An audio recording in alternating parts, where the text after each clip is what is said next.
Une nouvelle table ronde qui se présente devant vous et je remercie d'ores et déjà les trois intervenants qui vont se présenter rapidement.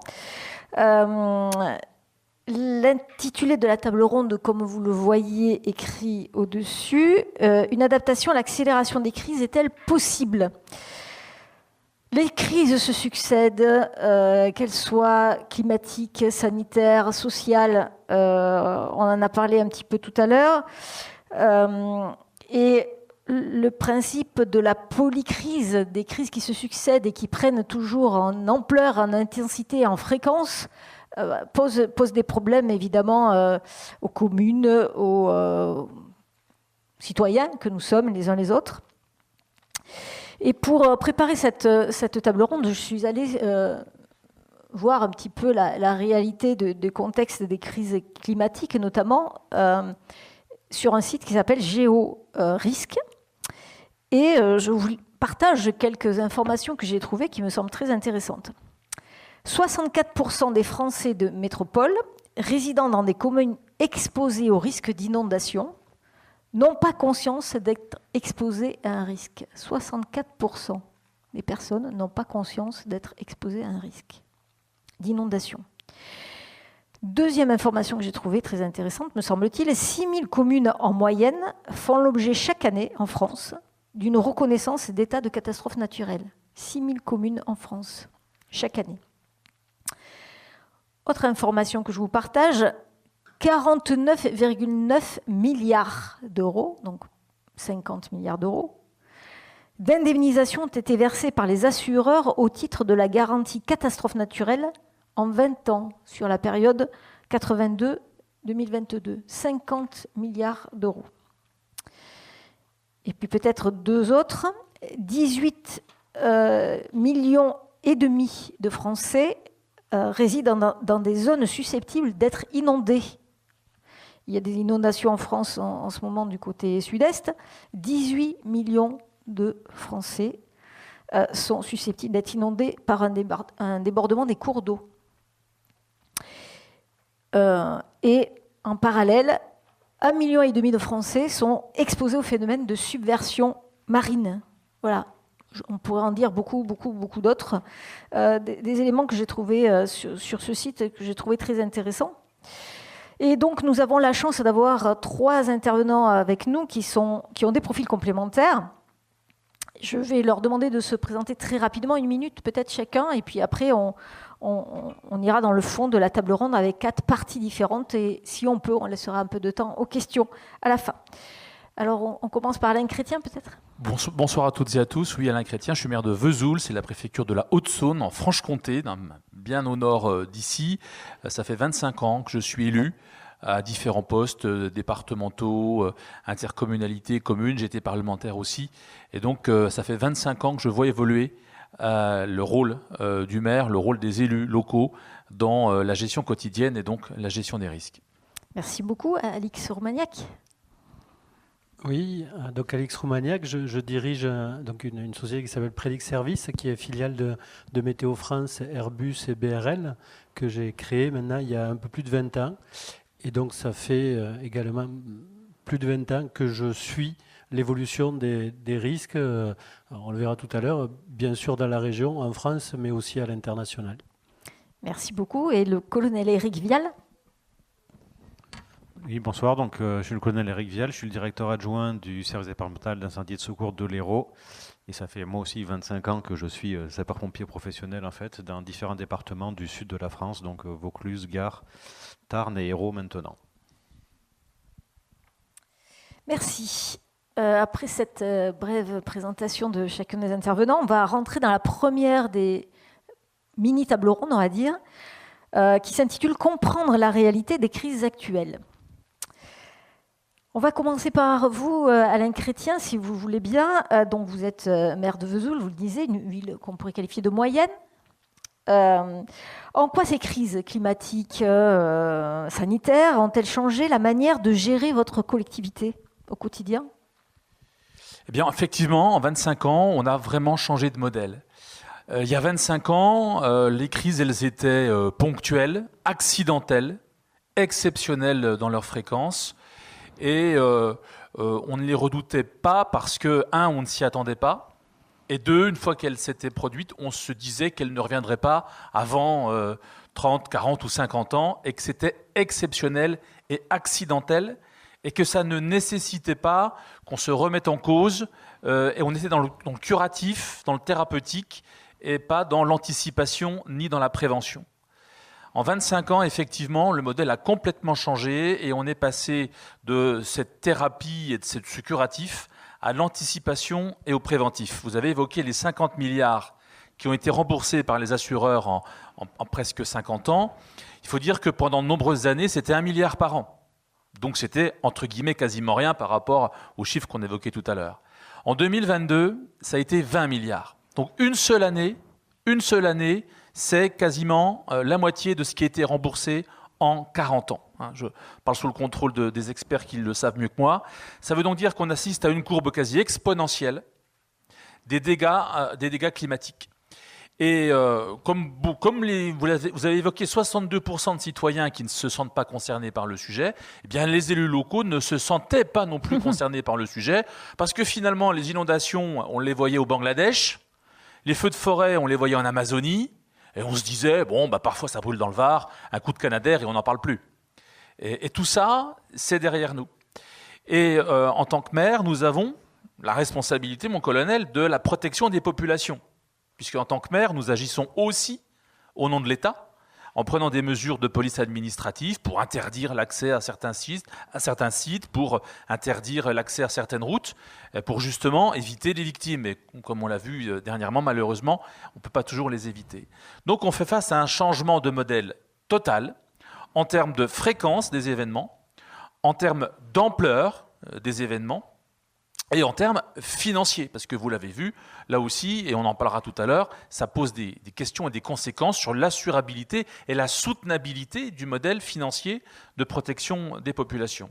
Donc oui, les élus sont en train de revoir leur modèle, et que nous avons un outil qui est extrêmement important, c'est ce qu'on appelle le PCS, le plan communal de sauvegarde, qui est un document qui doit être édité dans chaque commune, enfin quasiment dans toutes les communes de France, et aujourd'hui on n'a qu'un tiers des communes de France qui sont dotées de ces plans communaux de sauvegarde. Donc ça veut dire que 2 tiers des communes, lorsqu'il arrive un événement d'ampleur, eh bien elles ne sont pas préparées à répondre à cet événement d'ampleur, soit parce qu'elles n'en ont pas conscience, et donc il y a un vrai travail chez nous à l'AMF, puisque je suis aussi vice-président de l'Association nationale des maires de France, il y a un travail de prise de conscience de chacun de nos collègues, de se doter de ce plan communal de sauvegarde, qui est quelque chose de très simple. Et chaque commune est différente, le contexte est différent pour chacune des communes. Il y a effectivement des communes qui sont plus touchées par les feux de forêt, d'autres qui sont plus touchées par les inondations, d'autres qui sont touchées par les avalanches, etc. Et ce sont des documents, au premier abord, qu'on pourrait croire technocratiques ou complexes, mais ce sont des documents qui sont très pragmatiques, qui nous permettent simplement de savoir où est la clé du camion quand il faut aller chercher un camion simplement. Et que si c'est l'adjoint au maire qui a sa clé dans sa poche et que l'adjoint au maire il est parti en vacances à l'autre bout de la France et qu'on a besoin du camion et qu'on ne sait pas où est la clé et que si on sait où est la clé mais qu'elle est dans la poche de l'adjoint qui est à 600 km de là, eh ben on a un problème parce qu'on n'a pas accès au camion. Donc ce sont des choses toutes simples, des protocoles d'accès à certains équipements, des protocoles d'utilisation à certains équipements, parce que le camion, si vous avez la clé mais que vous n'avez pas le permis poids lourd, vous ne pouvez pas le conduire, eh ben, il ne sert à rien, et vous ne servez à rien. Donc il y a en ce moment, chez les maires de France, cette prise de conscience qui est progressive, qui est trop lente à mon goût, que chacun des 36 000 maires de France peut être confronté à un moment ou à un autre à un événement climatique majeur qui va porter préjudice à son patrimoine public, sa crèche, son gymnase, son école, au patrimoine de ses citoyens, sa maison, sa voiture, ou pire, à la vie de ses concitoyens. Et donc cette prise de conscience, elle est encore trop faible, elle est encore trop erratique, elle est encore trop hétérogène. Et malheureusement, on parlait des prises de conscience, du storytelling, eh bien, quand les gens sont face à la catastrophe, c'est là qu'ils se disent « mince, si seulement on avait pu prévoir ça avant, ça aurait été mieux ». Ce qui est dramatique dans notre société, c'est qu'effectivement, il faut qu'on attende que tout nous tombe dessus pour commencer à changer nos comportements, à changer notre gestion publique. Et puis non seulement quand vous avez l'école qui brûle ou que vous avez votre forêt qui brûle, c'est une chose, mais quand en plus votre assureur vous dit je ne vous rembourserai pas parce que vous n'êtes plus assuré depuis la semaine dernière parce que j'ai résilié votre contrat d'assurance, eh bien vous avez non seulement sur le dos une école qui a brûlé, mais en plus le coût de la réparation à la charge de vos concitoyens parce que l'assurance ne vous couvre plus. Et on a toujours les mêmes discours des personnes qui sont confrontées à un événement majeur comme une inondation, un feu, etc. La même sidération et le même discours, on n'a jamais vu ça. C'est la première fois qu'on est confronté à ce type de phénomène. On ne sait pas réagir, on n'a pas anticipé, etc. Est-ce que vous avez un exemple concret qui s'est passé à Vesoul et qui montre qu'on est toujours confronté à une réalité d'urgence dans la prise de décision? Bien sûr, on a eu il y a 15 ans 1 mètre d'eau dans le centre-ville avec les commerces inondés, etc. Et une chose toute simple, on n'a pas réussi à couper la circulation. Et donc nous avions des véhicules qui continuaient à être tentés de passer, qui accentuaient encore le phénomène en éjectant l'eau dans les propriétés et dans les commerces. Et donc là où les dégâts auraient pu être très faibles, ils ont été très, très importants puisque la circulation n'avait pas été coupée. Nous n'avions pas pu prévenir les gens. Donc les technosolutions, parce que tout à l'heure on parlait de ces fameuses technosolutions, elles ont parfois aussi du bon, parce que maintenant, et je parle sous le contrôle de l'autre intervenant, de M. Romagnac, sur Prédict, maintenant on a des outils qui nous permettent d'anticiper, de prévenir, mais encore faut-il que ces outils soient intégrés par les gens, qu'ils y croient, et qui modifient, finalement, oui, il paraît que ça va tomber, mais on y va quand même, allez, on va quand même faire les courses, on passera peut-être par une autre route, mais on va quand même faire les courses. Donc il y a de nouvelles technologies qui existent, qui nous permettent d'avoir d'autres solutions qu'on n'avait pas il y a une vingtaine d'années, mais encore faut-il que les gens qui reçoivent ces informations soient convaincus de la véracité et modifient leur comportement, parce que c'est aussi cet écueil, c'est que la technologie ne peut pas tout si on a de la désinformation, de la mauvaise information, ou qu'on n'arrive pas à convaincre les gens que cette information elle est utile en premier lieu pour eux. Merci beaucoup. Alors on va peut-être passer au colonel Vial, du point de vue opérationnel, du côté du SDIS, donc du service départemental d'incendie et de secours. Comment vous vous adaptez à des événements qui sont toujours de plus en plus intenses et de plus en plus fréquents? Comment vous arrivez à gérer ça? Alors, comme ça a été dit, en fait, les événements sont plus intenses et plus fréquents. Pour autant, ils ne sont pas méconnus de la part de nos services, puisqu'on est confronté au même phénomène. Par contre, c'est effectivement les conséquences de ces phénomènes qui aujourd'hui sont complètement différentes. Ça a été dit, donc je ne vais pas redire ce qu'a dit monsieur le maire, bien entendu, mais sur l'intensité, sur la fréquence, bien entendu. Et on voit aussi tout le lien qu'il peut y avoir avec l'urbanisation de certaines zones, avec aussi une méconnaissance de la part des gens qui résident dans les zones. Et si vous le permettez, on pourra faire un petit test après avec l'Assemblée qui est devant nous tout à l'heure pour voir aussi certaines choses. Je pense que ça peut être toujours éloquent pour tout le monde. Donc nous, aujourd'hui, ce dont on se rend compte, effectivement, c'est que déjà la prise en compte par la population et les conséquences pour nous, c'est très culturel, déjà. Il faut prendre ce paramètre-là en compte. Nous sommes un pays latin, avec une organisation hyper centralisée, où les gens attendent beaucoup des secours. Et le droit au secours est pour certains, d'ailleurs, un devoir au secours. Et c'est extrêmement compliqué de faire comprendre aux gens aussi que, pareil, je pense qu'on y reviendra un petit peu après, on a beaucoup de choses à dire, mais que c'est le citoyen qui est le premier acteur de sa sécurité. Donc nous, aujourd'hui, en fait, on a amélioré nos documents de planification. Là où avant on avait des références sur ce qu'on appelait des crues centennales, des crues millénales, aujourd'hui ça a été un peu balayé en fait du revers de la main, parce que c'est plus une fois tous les 100 ans que ça arrive, ou ça a une chance sur 100 d'arriver tous les ans, mais en fait on se rend compte que des fois à 3 ans d'intervalle on va revivre le même phénomène. Donc on se prépare un peu plus. Tous nos documents d'organisation, on travaille beaucoup sur du retour d'expérience pour regarder effectivement les différents phénomènes qui peuvent avoir lieu. Alors oui, le département du sud de la France sont aujourd'hui plus sensibilisés que d'autres, notamment sur le risque feu de forêt, pour ne parler que de celui-là. Il y a l'inondation qui nous rappelle aussi, l'actualité nous le rappelle. Mais pour autant, je veux dire, on se rend compte qu'il faut vraiment partager, améliorer nos connaissances au travers de ça, se former. C'est pour ça que de plus en plus, effectivement, on forme les sapeurs-pompiers, bien entendu, à ces nouveaux risques, aux techniques, aux risques d'inondation, à savoir se comporter quand il y a des inondations. Mais on forme également les citoyens, comme ça a été dit, parce que c'est quand même les premiers acteurs. On forme les élus aussi pour la gestion de crise, pour accompagner les élus lorsqu'ils doivent mettre en œuvre leurs plans communaux intercommunaux de sauvegarde, sous l'autorité du préfet. Donc on essaye de jouer sur tous les aspects, sur la prévention aussi, on a un rôle à jouer, bien entendu, parce que tout l'argent qui est investi dans la prévention, c'est de l'argent qui n'est pas ensuite utilisé sur les opérations. Et si une opération coûte très cher, ça coûte toujours beaucoup moins cher que la prévention qui peut être mise en œuvre. Donc voilà, on essaye de jouer sur ces différents modèles. Après, je le répète, c'est culturel. Je terminerai juste cette première partie en rappelant qu'il y a une loi qui date de 2004, qui est la loi de modernisation de la sécurité civile, qui place le citoyen acteur de sa sécurité. Et je pense qu'aujourd'hui, on se rend compte que plus de 20 ans après, malheureusement, cette loi, elle n'a pas eu l'effet escompté. Merci beaucoup, colonel Vial. Alix Roumaniac, donc on va partir sur la prévision autant que faire se peut. Donc vous travaillez avec les collectivités locales, les entreprises pour essayer d'anticiper les risques. Qu'est-ce que vous observez comme évolution dans la nature de ces crises ? Est-ce que vous pouvez faire toujours mieux dans la prédiction ? C'est difficile. Oui, alors il y a plusieurs choses. Ce qu'on observe, comme je le disais en introduction, c'est une vision sur en gros 20 ans. L'idée de Prédict est née après les inondations qui ont touché le Gard en 2002. Et c'est là où on s'est dit, mais il y a des outils qui existent, il y a des images satellites, il y a des radars qui peuvent permettre de mettre à disposition des gens qui ont la responsabilité, essentiellement les maires, ces éléments-là. Donc c'est comme ça qu'est partie l'idée.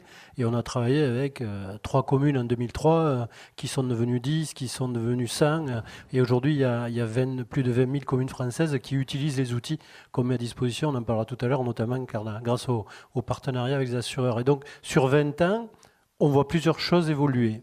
La première, mais je pense qu'ici, vu le forum, ce qui a été dit dans l'introduction, le dérèglement climatique, il ne faut pas en parler au futur, il est là. Et on observe maintenant, depuis des années, les éléments concrets en termes de risque climatique, si on ne parle que, qui font ça. Et donc, aujourd'hui, on voit tous les jours, alors il y a toute une discussion sur l'attribution. Est-ce qu'on attribue ou on n'attribue pas au dérèglement climatique ? Moi, ma position, elle est claire. Aujourd'hui, c'est pas 2050 le dérèglement climatique. Aujourd'hui, on a eu une augmentation de température déjà de plus 1,5 en France. Donc tout événement qui se passe en France aujourd'hui, il est impacté par le dérèglement climatique. 1% de plus, c'est 7% de plus d'humidité dans l'air, donc c'est des intensités supérieures. On y reviendra ce matin, le Lavandou, entre 150 et 170 mm d'eau qui tombent en 1 heure sur des zones très pentues, torrentielles, urbanisées. Donc ce qui se passe et ce qu'on évolue, c'est dans l'aléa, une augmentation de l'aléa avec des intensités plus fortes. On y reviendra tout à l'heure. Ce qui s'est passé à Valencia en octobre en Espagne, c'est ce qu'on appelle, nous, c'est un signe noir. Ce qui s'est passé à Valencia peut se passer ici. Et aujourd'hui, nous, on intègre ce scénario dans les possibilités. Donc, quand on travaille avec les collectivités, quand on fait des exercices, des fois, on se met en situation en disant... on l'a fait avec le secrétaire et le directeur général du SDIS en préfecture. On dit, voilà, si ça arrive, Valencia, sur un Montpellier, c'est pas Grabels, Montpellier qui va être touché. On va partir de Palavas et on va aller jusqu'à Ganges et il y aura toutes ces actions à engager. Donc là, le rôle des collectivités, il va être essentiel. Donc, pour observer ce qui se passe depuis 20 ans, c'est une augmentation de l'aléa, une augmentation des expositions et de la vulnérabilité, donc des crises qui sont toujours plus intenses. Mais en parallèle, pour être positif, cette fameuse loi de 2004, avec le décret de 2005, elle n'a pas donné tout ce qu'il fallait, mais elle a donné des choses. Et on a quand même de plus en plus de communes qui ont quand même des PCS, qui ont intégré ça. Et moi, j'ai observé un peu on va dire un changement de génération de maires. Il y a 2 élections, en gros. Jusqu'en 2008-2010, Quand j'allais dans le sud-est en disant mais nous on travaille sur les PCS, les inondations. Oh mais vous les inondations c'est pour vous le Languedoc-Roussillon. Et puis il y a eu 2010 Draguignan, 2015 Cannes, 2019, 2020, 2021. Là aujourd'hui maintenant c'est plus un sujet, les gens sont en pointe et comme je disais ce matin, hier soir on a fait passer un message au maire du Lavandou, de Cogolin, de Vidauban en disant soyez vigilants parce que demain matin les orages qui sont aujourd'hui sur Toulouse cette nuit ils vont traverser le Languedoc et demain matin ils seront pour vous donc soyez joignables, préparez-vous. Et ce matin à 7h30 l'orage il était en mer, il a pris la direction du Lavandou, on a envoyé un message au maire de Lavandou, on l'a appelé en disant bon mais malheureusement c'est pour vous. Et puis une heure après on a dit et en plus il est stationnaire donc ça va très vite, 8h30 il faut engager le PCS, fermer les voiries dangereuses, évacuer, informer les trucs etc. Bon à midi les enfants ils sont à l'école mais il faut qu'ils restent à l'école, il ne faut pas que les parents aillent les chercher. Et voilà, toutes ces actions elles ont été engagées au Lavandou, à Cogolin, à Vidauban, à Molle et toutes ces actions-là, c'est vrai qu'il y a 15 ans, ce n'était pas imaginable. Et en 15 ans, on observe aussi que dans les crises, ce que disait M. le maire, c'est le cas, cette appropriation de dire, bon, ce qui est arrivé une fois, ça n'arrivera plus là maintenant dans cette zone-là, ils savent que malheureusement, ils peuvent être impactés et ça change leur attitude, leur mode de fonctionnement. Et aujourd'hui, on y reviendra. Cet exemple et ce savoir-faire français qu'ont les collectivités, aujourd'hui, il fait école ailleurs dans le monde, mais on y reviendra. Nous exportons, c'est très bien. On va passer à la deuxième idée de cette table ronde, donc agir face à la complexité. On parlait tout à l'heure dans la précédente table ronde de systémie. Donc nous y sommes également dans l'action systémique. Alain Chrétien, donc vous le disiez tout à l'heure, vous êtes maire de Vesoul, mais aussi vice-président de l'Association des maires de France. Est-ce que vous rencontrez des obstacles lorsqu'il s'agit de mobiliser les acteurs ? Quand je dis les acteurs, c'est l'ensemble des parties prenantes. Hein. C'est à la fois le politique, c'est à la fois les entreprises, c'est à la fois le citoyen. On dit depuis tout à l'heure, c'est l'affaire de tous, mais comment on arrive à la fois contacter et à la fois mobiliser tous ces acteurs et faire travailler ensemble? Alors tout à l'heure, j'ai entendu les dysfonctionnements cognitifs, c'est ça? Ou les dissonances cognitives. Nous, on appelle ça les injonctions contradictoires aussi. Je pense que ça c'est très proche. Pareil. Et que nous, les élus, on est quand même face à des injonctions contradictoires permanentes où on nous dit il faut réindustrialiser le pays. Donc ça veut dire qu'il faut faire revenir les entreprises sur notre territoire. Et les entreprises, il faut bien qu'elles se posent quelque part. On nous dit qu'il faut créer du logement parce qu'il y a une crise du logement. Et donc il faut faire plus de logements. Donc ça veut dire qu'il faut qu'on fasse plus d'entreprises et plus de logements, mais qu'en même temps, on soit dans la sobriété foncière. Parce que justement, la terre, c'est le patrimoine commun à tous les Français, comme le dit la loi, et c'est très juste. La terre, c'est un puits de carbone. La terre, c'est l'outil de travail des agriculteurs qui sont là pour nous nourrir. Donc cette terre, c'est un bien commun qui a des usages qui sont fantastiques et qui luttent justement contre le réchauffement climatique. Et donc l'artificialisation des sols est un vrai sujet. Et vous n'avez pas un maire qui va vous dire non, l'artificialisation, ce n'est pas un sujet. Je pense que les maires, malgré toute cette désinformation, malgré toute cette tendance au bashing, à l'écolo-bashing, et moi le premier, on reste tout à fait convaincu de ça. Parce que quand on a du ruissellement, parce qu'aujourd'hui il y a les inondations, l'eau qui monte tranquillement et puis qui envahit tout le monde, et puis il y a cette eau qui descend de manière violente, les ruissellements, qui sont souvent dus à cette imperméabilisation. Et quand les maires, on leur dit plus vous artificialisez, plus vous avez un risque de ruissellement, et là c'est des torrents de boue qui dévalent dans les rues, qui emportent tout et qui sont très difficiles à maîtriser, c'est là qu'ils se rendent compte de ce que c'est qu'artificialiser les sols. Et donc malgré tout, on est face à ces injonctions contradictoires. Quand on demande aux chefs d'entreprise, votre bâtiment, vous vouliez faire 5000 m², est-ce que vous pouvez faire 2500 sur 2 niveaux ? Ah mais comprenez, monsieur le maire, moi 2 niveaux, mon architecte, ça veut dire qu'il va falloir que je fasse un process sur 2 niveaux. Moi je ne sais pas faire un process sur 2 niveaux. Donc moi, monsieur le maire, soit je m'installe chez vous et je fais 5000 m² sur un niveau, soit je vais voir ailleurs. qu'est-ce que fait le maire? Est-ce que le maire il dit écoutez, allez voir ailleurs, hein, ou bien écoutez, la loi ne me permet pas de vous refuser le permis parce que le règlement d'urbanisme l'y autorise, ou bien c'est le maire qui dit moi je fais adopter un plan local d'urbanisme où j'oblige les entreprises à diviser par 2 leurs projets, à faire des espaces verts désimperméabilisés, etc., etc. Donc quand vous avez des riverains à qui vous allez dire, il faut densifier parce qu'on ne peut plus construire des lotissements, tartiner des lotissements à la sortie des villes. Vous savez ce qu'on faisait dans les années 80, la parcelle de 1000 m², le pavillon, le parking devant pour mettre les 2 voitures de papa et de maman. Vous parliez des surcoûts.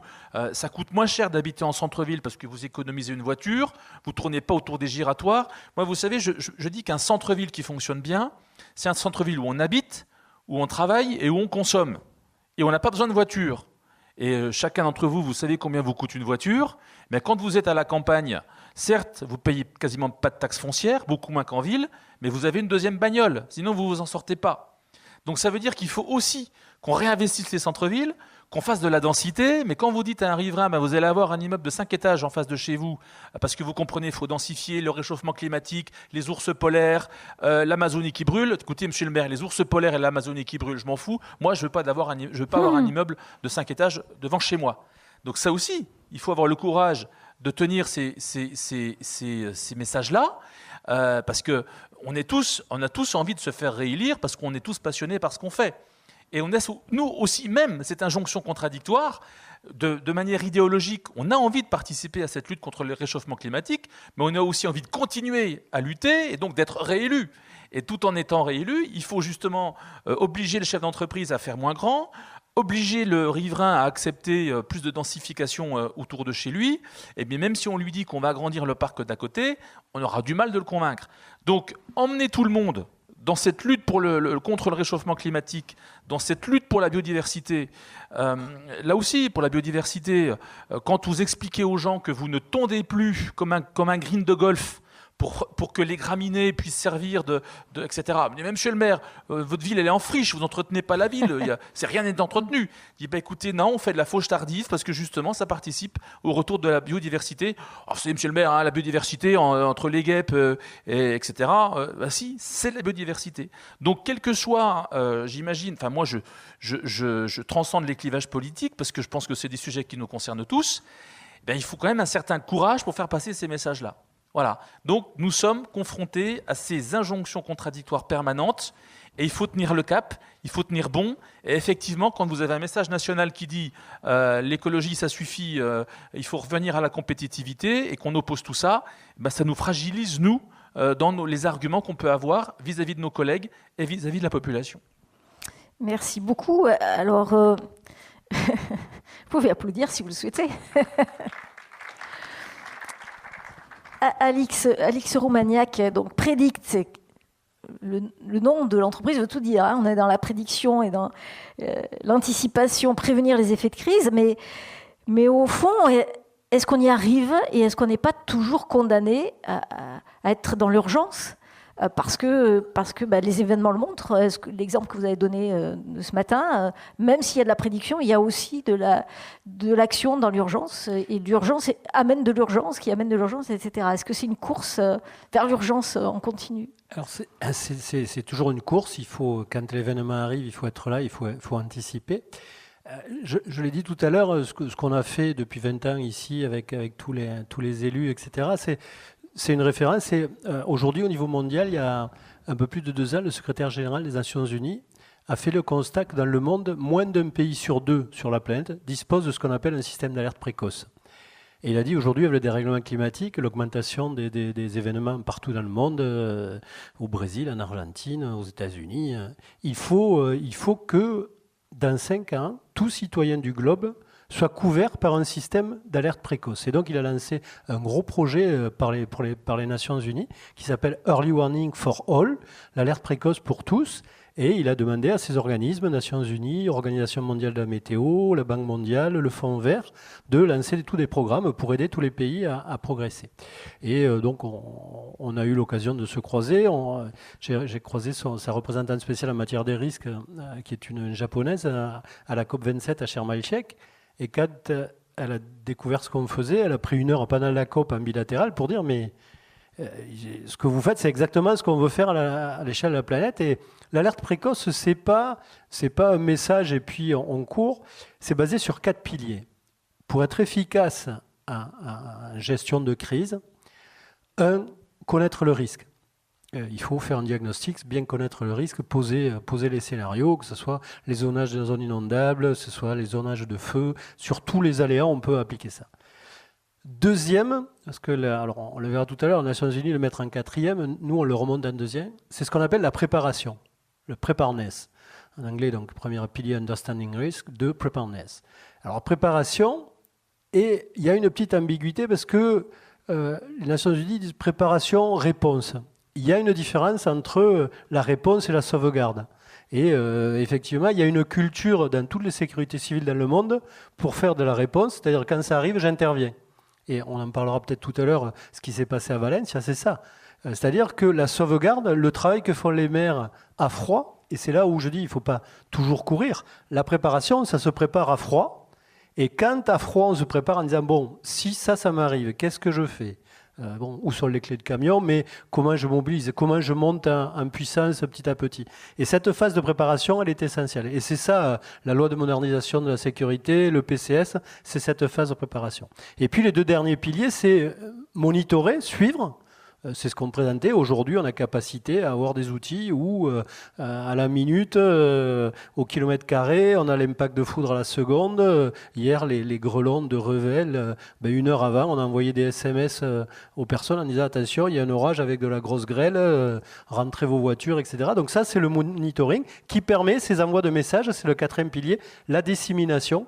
Comment on transfère ces messages du sachant vers l'élu, de l'élu vers la population. Et ces 4 piliers, c'est ça. Et aujourd'hui, est-ce qu'on est toujours obligé de travailler dans l'urgence ? Comment on peut anticiper ? Il faut ces 4 piliers, il faut les mettre sur la table, il faut se préparer. Et après, nous, notre travail à 500 mètres d'ici, c'est une salle où, H24, les ingénieurs se relaient dès qu'il y a un événement. Et il y a 2-3 personnes qui suivent à la seconde et qui interprètent. Alors, on en parlera peut-être tout à l'heure. Il y a, est-ce que c'est de l'IA ? Non, c'est pas de l'IA, c'est de l'intelligence réelle, c'est du système expert, c'est pas de l'IA. On a des algos pour nous aider à prendre des décisions, pour anticiper, pour faire en sorte que les messages ils arrivent plus tôt. Donc, on est contraint et c'est la demande du citoyen, c'est la demande des élus, à avoir le maximum d'anticipation possible pour pouvoir dérouler les actions. Et du coup, il faut toutes ces méthodologies, plus un protocole de communication.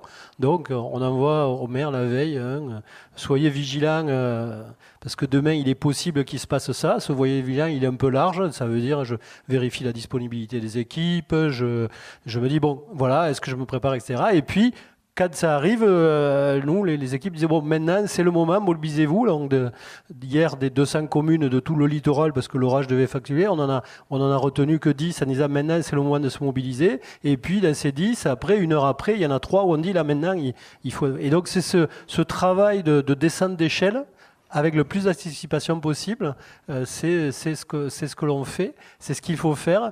Et cette méthodologie-là, elle s'applique à peu près à toutes les crises, connaître le risque, se préparer, le suivre et puis agir avec des messages.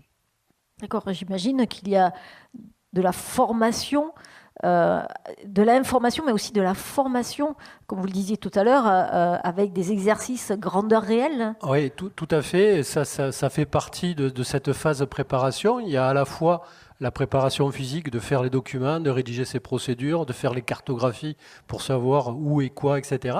Et puis, il y a, quand on finit un document comme ça, c'est pas nous qui le faisons. On tient le stylo et on aide les collectivités à le faire parce qu'il faut qu'il y ait de l'appropriation. Mais à la fin, on fait une formation, on fait des exercices et il y a notamment... Ça fait 2 ans, avec une association qui est l'Association française pour la prévention des catastrophes naturelles, on a organisé à grande échelle au niveau national un exercice qui s'appelle Prépa-Risque, où on faisait jouer des centaines, des milliers de communes justement dans ces exercices. Donc ouais, c'est ça, ouais. C'est ça, autour de la journée de la prévention. Et ça fait partie des choses qui sont extrêmement importantes et intéressantes. L'exercice, la simulation, fait partie à part entière de ce pilier de la préparation. Si je peux me permettre, Je vous en prie. tout ça a quand même des conséquences positives parce que si le nombre de victimes suivait la même courbe que les dégâts financiers, on serait à des dizaines, des centaines, voire même des milliers de morts depuis 50 ans, ce qui n'a pas été le cas. Et que là où on pourrait avoir 10 ou 15 victimes, on n'en a qu'une ou deux malheureusement, c'est toujours deux de trop, mais tout ça a quand même des conséquences positives sur la faible mortalité, si je puis dire, de ces événements climatiques. Oui, on fait partie d'un projet européen justement dans cette logique de diffuser cette compétence française, la loi 2004, les PCS, les outils qu'on met à disposition des élus. Et dans ce projet européen, on était avec des Espagnols et il y a un peu plus de 2 mois, on était à Séville sur un gros workshop.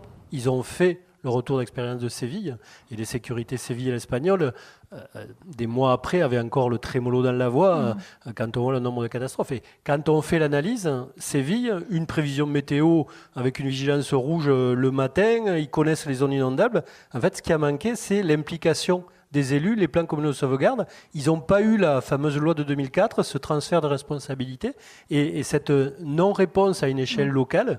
Là, dans le cas de Séville, sur un événement certes important, mais dont il y a eu des événements équivalents en France, il fait 250 morts. Donc, Séville ou Valencia? C'est Valencia. Valencia, oui, pardon. D'accord. Pas de problème, tout le monde avait rectifié. Colonel Vial, donc on parle beaucoup d'individus, de personnes, mais il y a aussi les machines, puisque vous avez aussi un parc à entretenir. Est-ce que, à la fois du côté des humains et du côté des machines, on arrive à suivre cette cadence infernale? Comment vous gérez ça?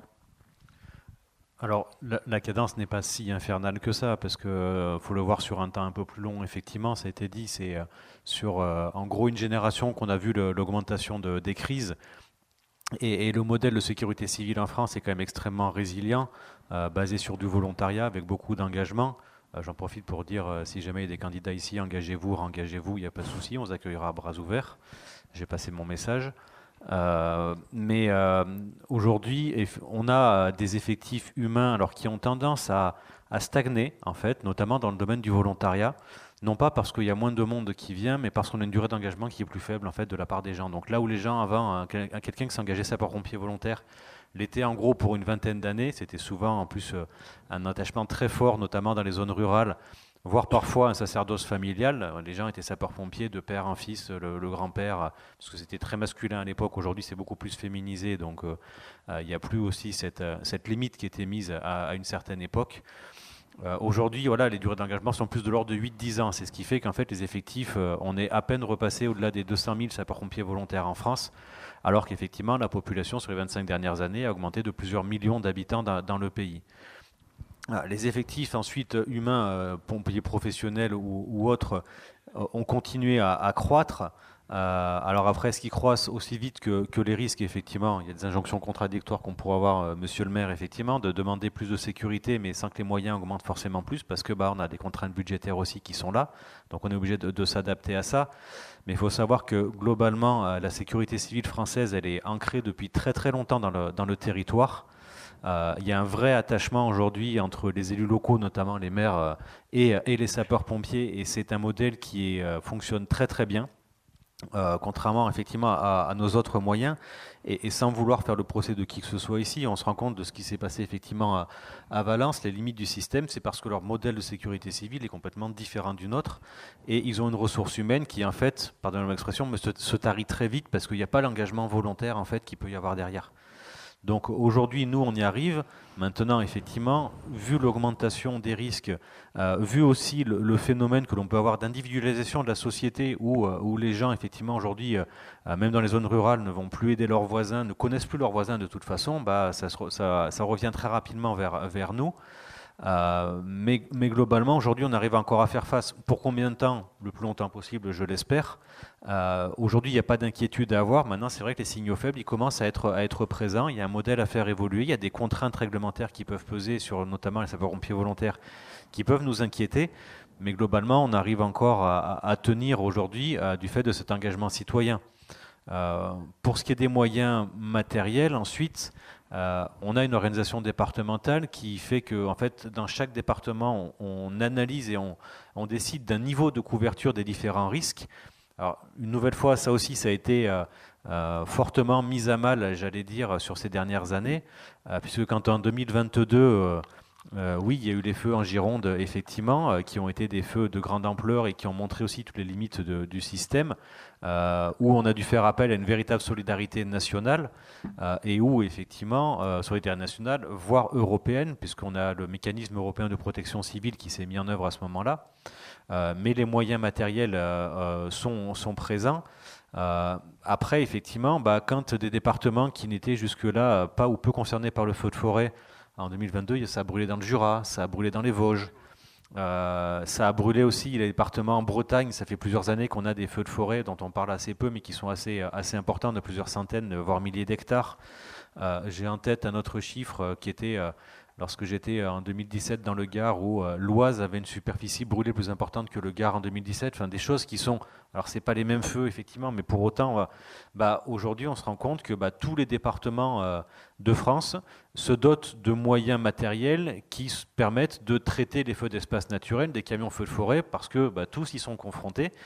Et qu'en plus, c'est des engins qu'on peut utiliser également quand il neige, parce que c'est des engins 4x4, c'est des engins qu'on utilise quand il y a des inondations, parce que ça peut passer dans l'eau. Donc en fait, on a des engins polyvalents qui sont mis à disposition par le bloc communal et les départements. Et ensuite, on a eu également, donc pour la plus grande majorité bien entendu, et on a eu aussi en 2022, à l'issue des feux de Gironde, un dispositif mis en place qui s'est appelé le pacte capacitaire, dans lequel l'État a permis de financer une partie des véhicules, en gros, pour être très schématique, sur du moitié-moitié, c'est-à-dire que les départements, enfin les SDIS, payaient la moitié du véhicule, et l'État a permis de payer la seconde moitié du véhicule pour soit compenser les pertes qu'il y a eu, soit augmenter le parc matériel et l'adapter aussi à ça. Donc aujourd'hui, ça s'inscrit, je répète, sur le temps long. On n'est pas en situation de crise sur une situation, on va dire, habituelle. Maintenant, effectivement, si les phénomènes qu'on a connus en 2022, lorsqu'il y avait les feux en Gironde, si on avait connu des saisons feux de forêt dans le sud-est de la France telles qu'on a pu les connaître, clairement, on était véritablement en situation de crise. Et là, c'est aussi les moyens matériels, mais humains, qui commencent à être limités de toute façon, oui. Donc, engagez-vous. Voilà, engagez-vous, effectivement. Merci. On va passer à la troisième étape de cette table ronde sur l'assurabilité. On en parlait tout à l'heure, cette question de l'assurabilité au risque. Alain Chrétien, vous avez co-dirigé un rapport, me semble-t-il, sur l'assurabilité des collectivités locales. Pourquoi ce sujet est devenu critique aujourd'hui, selon vous, et quelles sont les alertes majeures qui se remontaient par vos collègues maires de France ? En fait, tout simplement, vous avez des maires qui ne sont plus assurés. Qui ne sont plus assurés pour le dommage aux biens, le dommage de leur école, de leur crèche, de leur gymnase. Donc, quand il y a des dégâts ou quand il y a des destructions, eh bien, c'est le budget communal qui doit payer la reconstruction et plus l'assurance. Donc, c'est un phénomène qui touche toute la France et pas uniquement les zones qui sont touchées régulièrement, parce qu'on pourrait penser que l'assureur se retire des zones qui sont régulièrement touchées. Mais non, les assureurs se retirent de ce marché. Alors ça a des causes qui sont un peu différentes. Le marché était très fragile, était très réduit. C'est 500 millions d'euros de paiement de primes par les collectivités. Et quand vous arrivez... un assureur, il collecte votre prime et il espère que ce qu'il va vous rembourser n'est pas supérieur à ce qu'il collecte, parce que sinon, il ne va pas durer longtemps. Eh bien, de plus en plus, ces 500 millions de primes qui sont payées par les collectivités aux assurances ne sont plus suffisants pour pouvoir rembourser les dégâts. Et donc l'assureur dit, là, moi je ne t'assure plus parce que tu me payes 1 000 euros de primes, mais je te rembourse tous les ans 1 200. Donc ça ne peut pas continuer, je perds de l'argent, donc je ne t'assure plus. Et donc c'est face à ce problème d'assurabilité qu'on doit travailler. Vous parliez tout à l'heure des risques technologiques qui sont de moins en moins assurés, notamment les centres de tri. On a vu celui qui a brûlé au Batignolles il y a quelques semaines de là, c'est 70 millions d'euros. Donc on met d'un côté les 500 millions d'euros de primes payées par les collectivités, et rien que les Batignolles, c'est 70 millions de dégâts. Donc vous voyez, c'est un modèle qui est en train de changer. Donc on met le paquet ici à l'AMF sur cette fameuse prévention qui doit nous permettre de redonner confiance aux assureurs. Et donc cette prévention, c'est quoi ? C'est tout simplement ce qu'on appelle le Q18. Je pense que vous savez ce que c'est que je ne sais pas si ici on sait ce que c'est que le Q18, mais le Q18, c'est une certification qui permet de vérifier qu'il n'y a pas d'échauffement dans les murs, échauffement électrique, parce que dans cette salle, par exemple, vous avez un réseau électrique, il suffit que vous ayez des câbles qui soient dénudés, qui soient fatigués, ou des boîtes de branchement qui soient mal fixées, eh bien ça crée un échauffement, et cet échauffement peut mettre le feu au bâtiment. Et donc beaucoup de communes ne sont pas dotées de ces certificats, et donc l'assureur il dit qu'est-ce qui me garantit que vous avez tout mis en œuvre pour éviter que votre gymnase ne brûle pas. Et donc il y a toute une remise en cause de la part des maires, parce que pendant longtemps, les maires payaient une cotisation qui était en baisse, qui baissait. Ils disaient, mais moi, il n'y a aucun problème. Quand je lance mon appel d'offres, les assureurs répondent. Ils répondent même à un prix défiant toute concurrence. Donc, je ne me remets pas en cause. Et donc, cette affaire nous oblige à nous remettre en cause, nous, les maires, parce que sinon, c'est tout simple, on n'aura plus d'assurance. Donc, il faut qu'on revoie complètement nos modèles de sécurité des bâtiments. Il faut qu'on revoie complètement la conception même de nos bâtiments. Il faut qu'on assure certains bâtiments et pas d'autres. Des bâtiments qui ne sont pas reliés au système électrique, il y a peu de risques qui brûlent, donc on ne les assure pas. Par contre, on veut des garanties beaucoup plus importantes pour des bâtiments technologiquement sensibles, comme ces fameux centres de tri des déchets, ou des bâtiments sensibles, comme les crèches qui accueillent des enfants, etc. Parce que non seulement vous avez le risque financier, c'est-à-dire qu'il faut que ce soit le budget de la commune qui répare tout, mais aussi un risque moral. Quand vous êtes maire et que vous vous levez le matin en vous disant que votre crèche elle n'est pas assurée, imaginez-vous votre appartement ou votre maison, vous dites non, finalement je ne m'assure plus. Vous vérifiez à 2 fois le grille-pain ou le branchement de l'ordinateur quand vous partez en vacances. Donc c'est quasiment irresponsable de ne pas assurer son logement ou de ne pas assurer sa maison. C'est aussi pour les maires irresponsable de savoir que ces équipements ne sont pas assurés. J'entends bien. Colonel Vial, du côté des services de secours et des services d'incendie, la question de l'assurabilité, c'est aussi quelque chose d'important. Comment on réagit, comment vous gérez cette question de l'angle assurantiel, si on peut le dire comme ça, au SDIS ?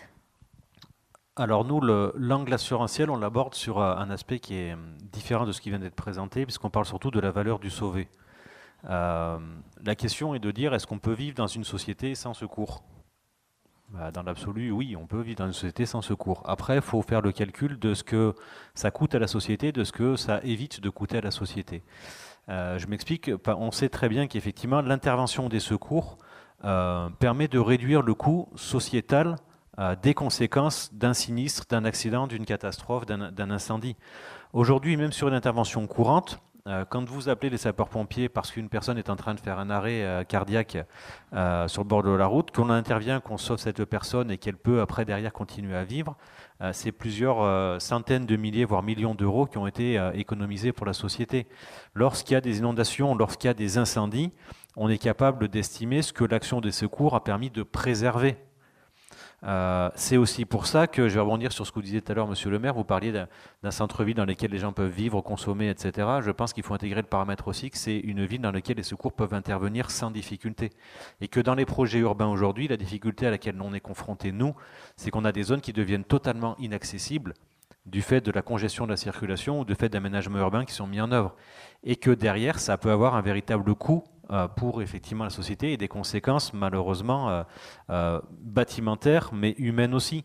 Quelqu'un qui ne pourra pas être évacué d'un hôpital qui est en train de brûler parce que les sapeurs-pompiers n'auront pas réussi à intervenir, voilà, c'est aussi quelque chose. Et on peut être sur une inondation, sur des choses comme ça. Donc nous, on est capable aujourd'hui d'estimer ce que l'action des secours, on est capable de chiffrer le coût de notre intervention, mais on est capable d'expliquer aussi ce qu'on a permis de préserver sur un risque industriel. Lorsqu'on intervient et qu'on va préserver soit le stock, soit l'outil de production, soit les serveurs informatiques, selon ce que le chef d'entreprise va nous dire comme étant sa priorité, peut-être que des fois le stock il a une valeur marchande relativement faible et qu'il vaut mieux préserver les lignes de production parce que c'est des machines-outils qui coûtent plusieurs dizaines de millions d'euros parfois. Et ça permet effectivement aux assurances de ne pas avoir à rembourser cette machine qui a brûlé. Lorsqu'on intervient sur des feux de forêt, et sans vous donner de chiffres précis, je vais juste vous donner un ordre de grandeur. Sur le feu qu'il y a eu l'année dernière au mois d'août, qui a touché le massif de la Gardiole dans le département, qui a terminé aux portes de Frontignan, en fait, ce qu'on a évité de brûler, les maisons qui n'ont pas brûlé grâce à notre intervention, ça permet déjà sur une seule intervention de rentabiliser le coût annuel de fonctionnement du service départemental d'incendie et de secours, qui est de plusieurs dizaines de millions d'euros. Donc voilà, il y a une vraie réflexion à avoir là-dessus aussi, effectivement.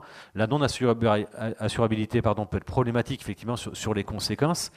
Le paramètre intervention des secours et valeur du sauvé doit, à mon avis, être pleinement intégré dans la réflexion aussi, pour voir effectivement comment est-ce on arrive à travailler, nous, avec les assurances. Enfin, la prévention routière, tout le monde a ça en tête. On a travaillé avec les assurances parce que c'est un bénéfice pour eux et pour la société et pour nous aussi.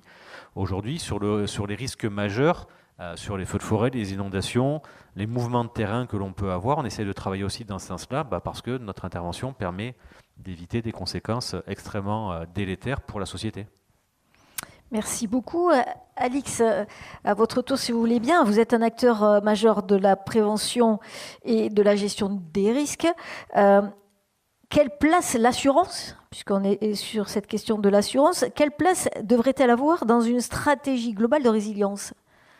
Alors, je vais pas parler au conditionnel, je vais parler presque à l'imparfait, parce qu'en fait, on parlait dans la première conférence de modèles économiques un peu disruptifs pour s'adapter au nouveau paradigme lié au dérèglement climatique.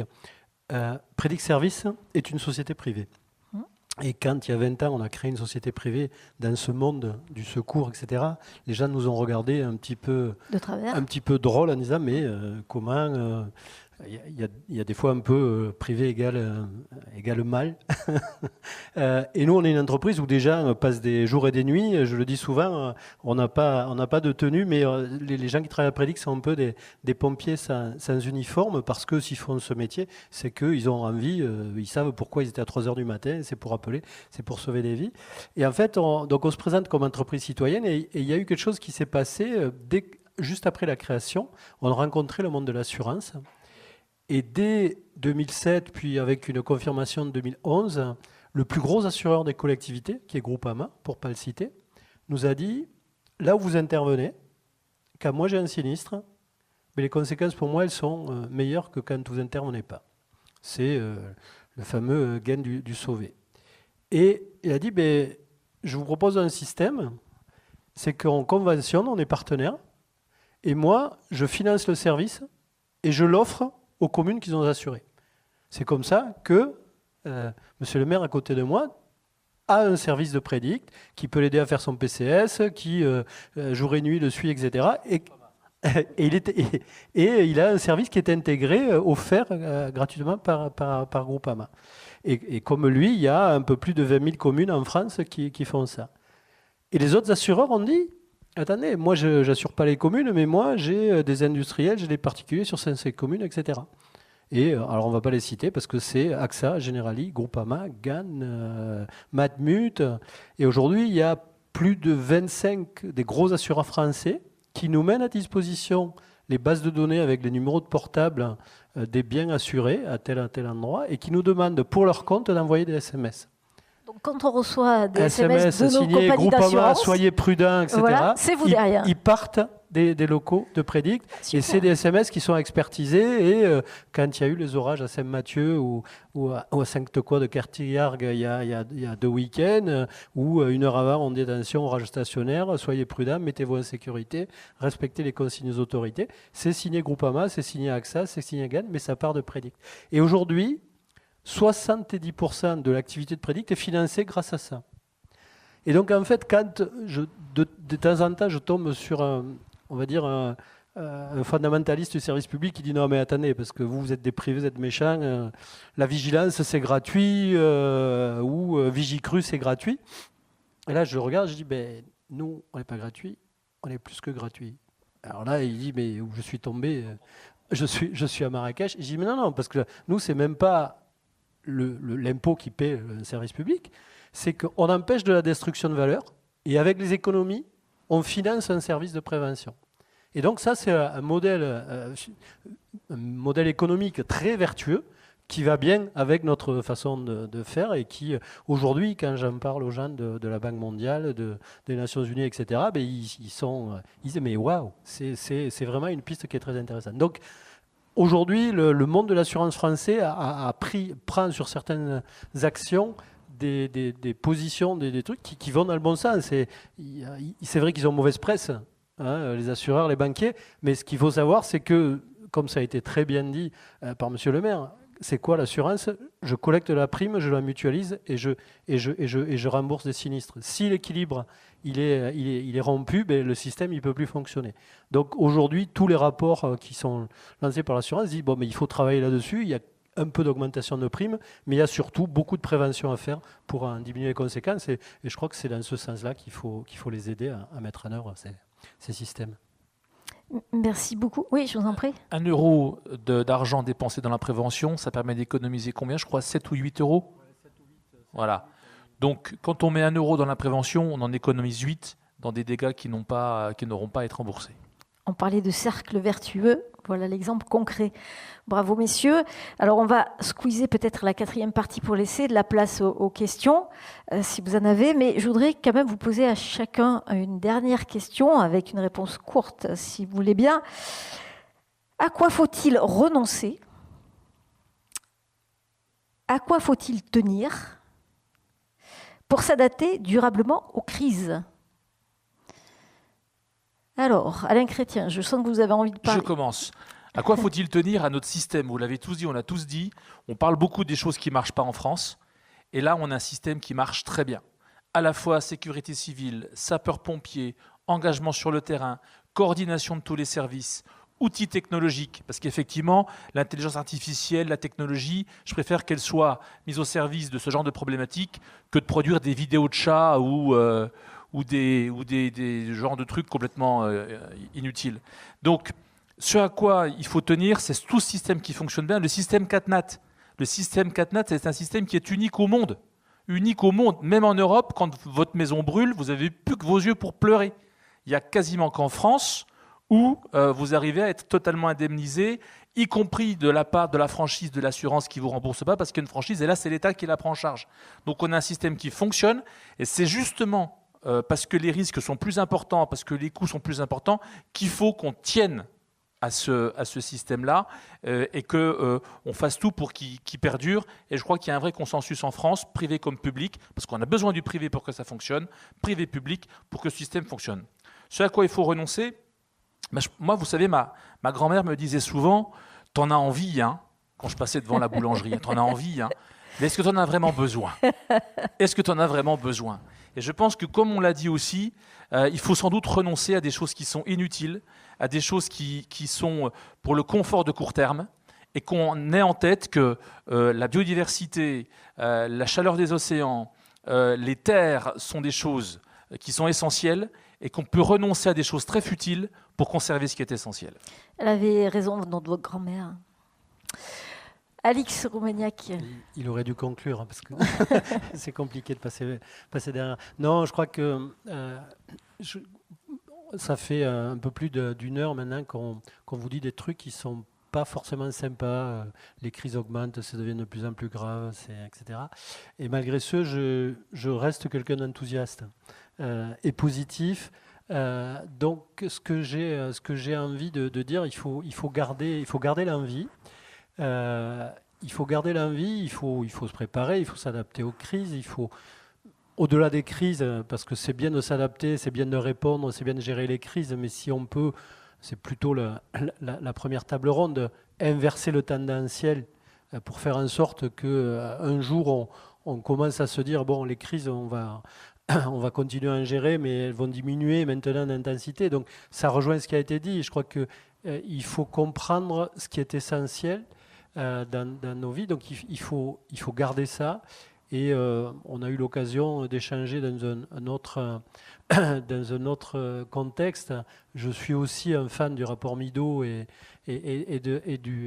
du philosophe économiste M. Boulding qui disait, dans un monde de ressources finies, croyez-vous qu'on va continuer à vivre comme si on pouvait avoir une croissance infinie et exponentielle? Ben non, c'est soit un fou, soit un économiste, il avait dit, qui croit à ça. Bon, alors bien sûr, je pense qu'il vaut mieux parler de post-croissance que de décroissance, parce que ce sont des mots qui font peur.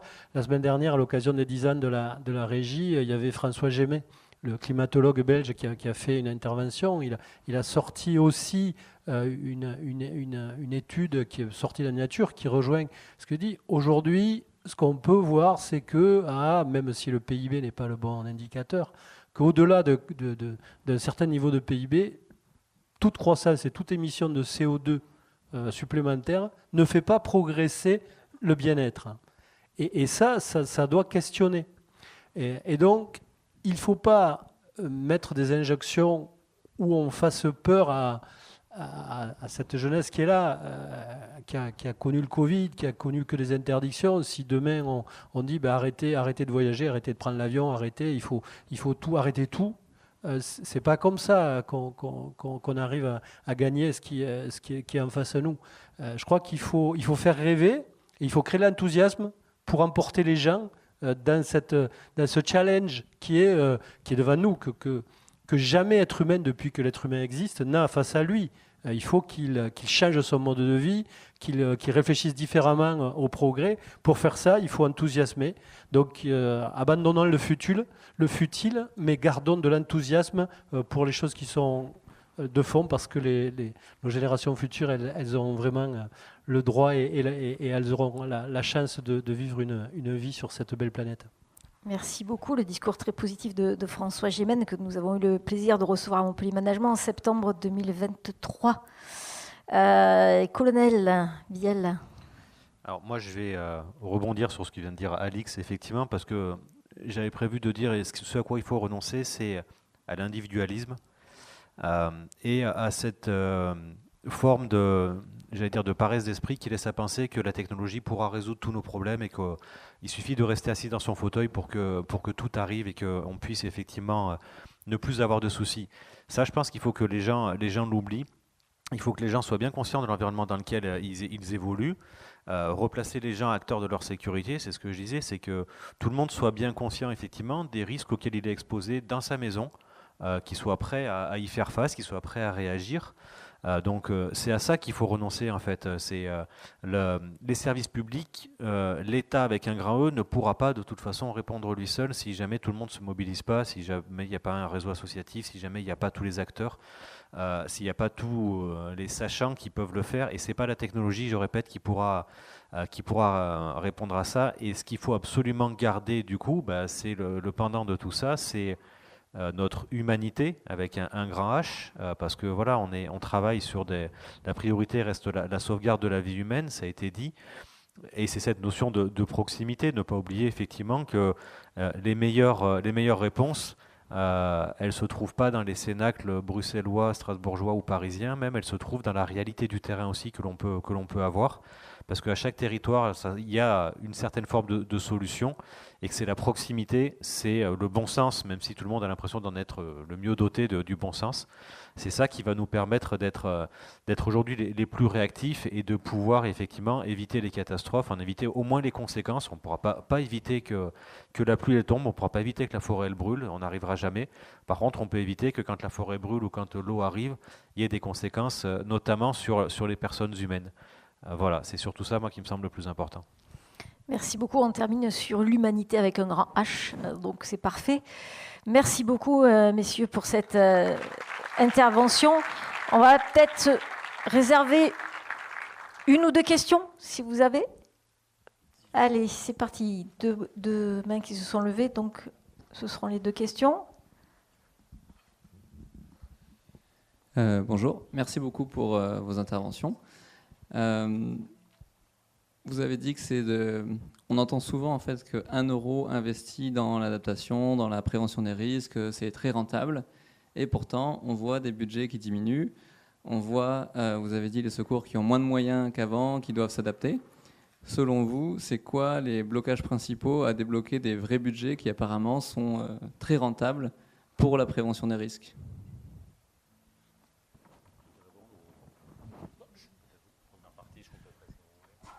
Je ne serais pas aussi catégorique que ça, parce que même si les départements ont des grosses difficultés avec l'action sociale en ce moment, beaucoup sanctuarisent les crédits sur les SDIS, que les communes ont aussi beaucoup de volonté sur le sujet. Je ne suis pas sûr qu'en ratio par rapport aux autres dépenses, les dépenses relatives à la prévention et à l'équipement de l'ensemble des services publics qui sont compétents là-dessus soit vraiment significativement en baisse. Et comme vous l'avez dit aussi, Axel, le privé, lui, finalement, comme il a intérêt à ce qu'on fasse de la prévention, il augmente ses budgets. Et moi, ça ne me dérange pas en tant qu'élu que le privé dépense plus d'argent sur le sujet, parce que, hypocritement, de manière cynique, comme il a intérêt à ce qu'on fasse plus de prévention, parce que sans prévention, ça lui coûterait plus cher, ils mettent plus d'argent qu'avant. Donc, je ne pense pas qu'on soit dans une dynamique d'attrition, mais au moins de stabilité, voire malgré tout de légère augmentation face à tous les enjeux qu'on connaît. Non, effectivement, je vais repréciser mon propos si c'est ainsi que vous l'avez compris. Les budgets des services d'incendie et de secours ne sont pas en baisse. Clairement, ça fait partie des postes, je pense, vous l'avez dit, monsieur le maire, dans lesquels les départements, même ceux qui sont en plus grosses difficultés, au mieux arrivent à nous bloquer les budgets à l'identique de ce qu'ils étaient l'année précédente. Je n'ai pas en tête de service d'incendie qui ait vu une coupe drastique dans les moyens alloués. Donc ça déjà, je vais le repréciser si jamais mon propos a pu laisser penser à autre chose et j'en suis désolé. Ensuite, investir dans la prévention, quand on dit 1 euro en prévention permet d'économiser 8 euros, c'est un raccourci juste pour illustrer l'intérêt de la prévention. Après une prévention, il faut qu'elle soit planifiée, il faut qu'elle soit étudiée, il faut qu'elle soit planifiée, il faut qu'elle soit mise en œuvre. Ça coûte quand même malgré tout un moment un investissement et on ne peut pas mener tous les chantiers de front. Je vais essayer d'illustrer mon propos par autre chose.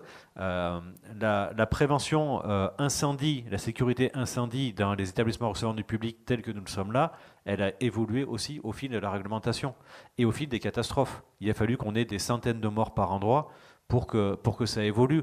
Aujourd'hui, expliquer à un gérant de salle de spectacle ou qui peut avoir un cinéma à l'identique de celui-là qu'il faut que ces blocs de secours ils soient entretenus, qu'il ne peut pas mettre n'importe quel matériau pour ses sièges parce que quand ça brûle, c'est fumigène, etc., ça a pris beaucoup de temps. Et il a fallu expliquer aux gens que oui, le siège, tu vas le payer 3 fois plus cher, mais par contre, si jamais quelqu'un fait tomber sa cigarette dessus, comme c'était le cas à l'époque dans les cinémas quand les gens pouvaient fumer, ça va sauvegarder la vie des 150, 200 ou 500 personnes qu'il y a dans la salle de spectacle. Donc ça prend du temps aussi. Aujourd'hui, moi je suis comme Alix, je suis plutôt de nature optimiste et je pense qu'on est sur la bonne voie. Aujourd'hui, tous les acteurs, qui soient institutionnels, qui soient associatifs, qui soient dans le monde privé, le monde assurantiel, ont compris l'intérêt de la prévention. Donc la démarche est en route. Il faut le temps après pour que tout le monde puisse y être associé. Mais moi, je n'ai pas d'inquiétude sur le fait que demain, la majorité des crédits, il y aura toujours nécessité d'intervenir de toute façon sur la lutte, parce que les sinistres, comme je dis, arriveront toujours. Mais globalement, je pense que l'inversion, elle est déjà bien en cours. Et moi, je suis plutôt optimiste sur la suite. Et puis une petite précision, c'est la responsabilité pénale. C'est-à-dire que si on dit non, finalement, on ne met pas ça, c'est pas grave, personne ne le verra, le maire, il finit en correctionnel, voire aux assises. Hein. Donc il y a aussi quand même, on parlait des sanctions, quand elles n'existent pas, les règles sont inefficaces. Là, pour le coup, on est tout dans l'inverse, et qu'aucun maire ne veut jouer avec ça. Je crois qu'il y avait une dernière question. Voilà, demoiselle.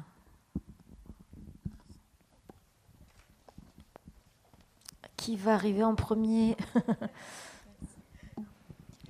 Tout d'abord, merci pour votre intervention. Donc, mon colonel, vous avez abordé aussi, donc ça va revenir un peu sur l'autre question. Les euros investis en prévention ne le seront pas du coup sur le volet opérationnel. Monsieur le maire, vous nous avez parlé des injonctions contradictoires ou des dissonances cognitives selon qui aborde le sujet.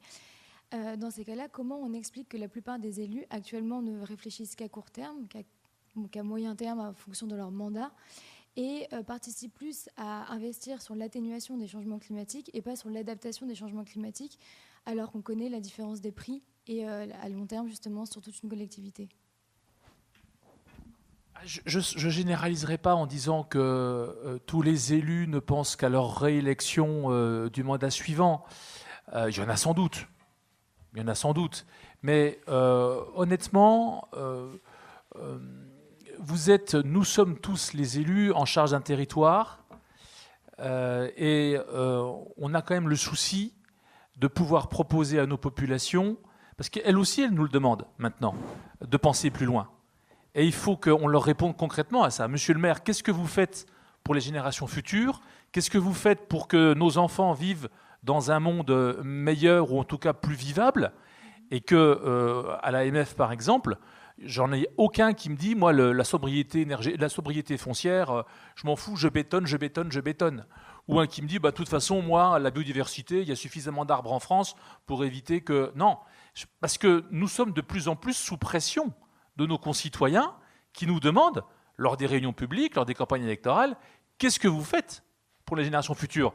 Alors ceux qui ne sont pas sincères et qui essaient d'élucubrer des réponses à la mort moelle-neu, ils sont absolument pas, ils sont minoritaires et ils font pas long feu, comme on dit chez moi. Donc nous sommes aussi soumis à une pression sociétale qui exige de nous des réponses qui soient des réponses concrètes. Moi personnellement, j'ai supprimé 400 hectares de zones urbanisées dans le PLU parce que on en a, comme disait ma grand-mère, on en avait envie, mais on n'en avait pas besoin. Et que ces 400 hectares, ils sont mieux à reverser de manière définitive, protégés dans l'espace naturel. Et donc ces 400 hectares, c'est du concret. C'est 400 hectares en moins pour l'urbanisation, donc 400 hectares en plus pour lutter contre le réchauffement climatique. Et quand vous additionnez ces 400 hectares, vous multipliez par les 36 000 communes, eh bien voilà, une contribution. Naturellement, la France, c'est 1%. Donc tout ça, c'est des petits zéros derrière la virgule. Mais je crois que nous avons une pression sociétale sur les élus qui fait qu'aujourd'hui, on est obligé de répondre concrètement à cette fois-ci. Ce n'est pas une injonction contradictoire, c'est une injonction tout court. Tout court, ce sera le mot de la fin. Merci beaucoup à chacun de vous d'être resté présent. Merci messieurs pour ces magnifiques interventions. Et bonne soirée tout le monde.